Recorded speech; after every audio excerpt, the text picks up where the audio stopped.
Dallas Mavericks owner, Mark Cuban, maybe the most high-profile sports owner in the country.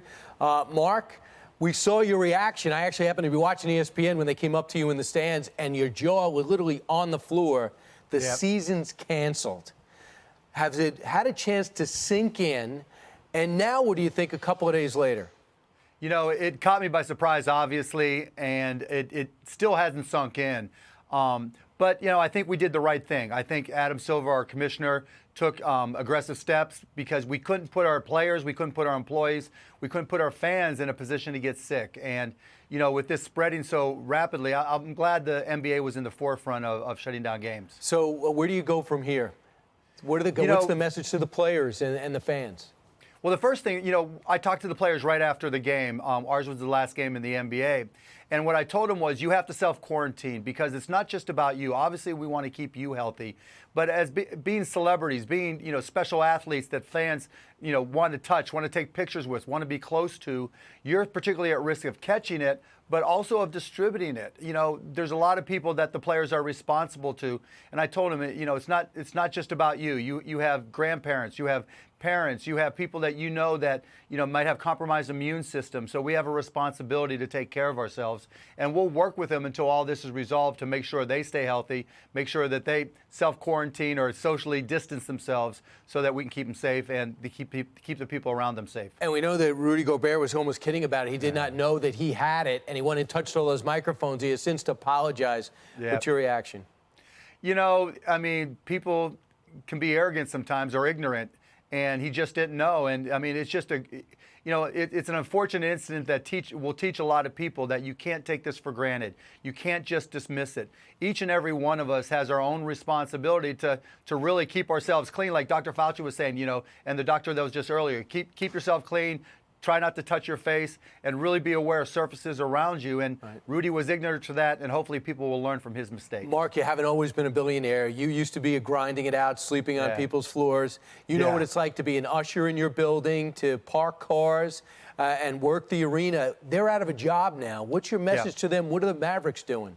The Mavericks are going to take care of them. It was one of the first things that crossed my mind that when we postpone games, those guys, those folks who do all the jobs you mentioned, aren't going to get paid. People who are working by the hour aren't going to get paid.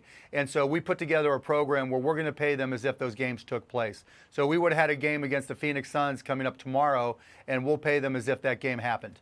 And, you know, I encourage others in my circumstance, not all small businesses are going to be able to just keep on paying their hourly workers in particular. So I encourage those who can to continue to do so. And I say the same thing to hourly workers. Be cognizant of the circumstances of your company. If CEOs and even small entrepreneurs can work together with their employees, you can find a resolution. And hopefully over the next couple of months, all the virus stuff resolves itself and everybody can keep their jobs. But it's going to take CEOs and employees working together to make that happen. You know, it's true. You know, Texas really is a bunch of people that learn to be self-sufficient. That's what your ancestry has proven, and I think it's going to come back to that. However, for the first time, maybe a long time, maybe a lot of people in the sports world will look to Washington to help. As you're in both worlds. You're in the investment world and you're in the sports world. When you're looking at that market, what are you thinking? So obviously everybody's taking a hit, but I look at when was the last time the market was at this level, and we hit this number in right around December of 2018. So it's only been a little bit more than the year, and as painful as it is, because people like to look at their 401k and their stock statements, you know, you have to put it in context. No one got too excited. Well, I mean, people didn't say this shouldn't be happening when it was going straight up very quickly, and you have to take the counter of that as well. You can't get too upset. And what I tell everybody is if you don't know what to do nothing, because it's impossible to time the markets. True. Now, Washington, for the airline industry, for the hospitality industry, for your industry, they're trying to come up with some type of aid package. How would you affect the common man and woman, the family?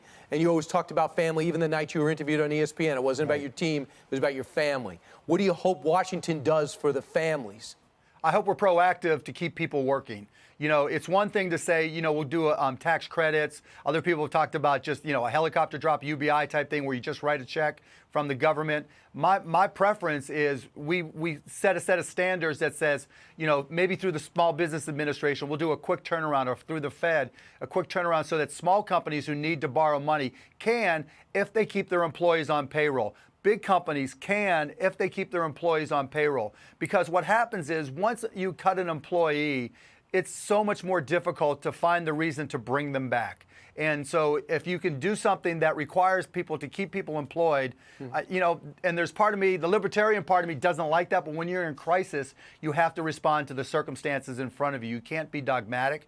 And so I would want to see a requirement, or at least the hope that people will retain employees in order to qualify for aid, because that's what we need. We need continuity, because hopefully this has a limited horizon in the virus's impact. Hopefully we start to return to normal in 8-9 weeks. And so if all we're doing is effectively subsidizing employment for 8 or 9 weeks, that is going to be cheaper to the country and as a whole than letting people get fired, getting them through the process of unemployment and support systems, and then trying to figure out ways to get them hired back. That's difficult. Keeping them on salary, keeping them on the payroll is far, it's the path of least resistance and a lot less friction. We only got 30 seconds left, but you, with the NBA fans, people watching your league, the MLS and baseball, what's your message? Are you going to play? Is this a delay or is this over?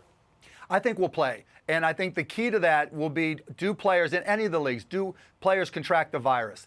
If they don't, you know, we've had 2 players in the NBA contracted so far. If it's limited to 2, 3, or 4, I think we go back relatively quickly, and same with the other leagues. The only really issue is if players contract it, then we have to allow them time to heal and get healthy. And so if we keep the number of instances down, and then in general across the United States and literally across the world, we start to see a resolution to the virus, then I think we get back probably by the middle of the summer. Okay, I don't know what you're going to do. You know, you go to every single game, you sit up front like so many Americans. We got to find out something else to do. With spring break coming up, there's going to be a lot of forced family fun across the country. All right, some Monopoly and Yahtzee at the Cuban House. Fantastic. Mark, thanks so much for joining us, bringing us inside the sports world Thank you, Brian. I appreciate it. and the real world. I appreciate it.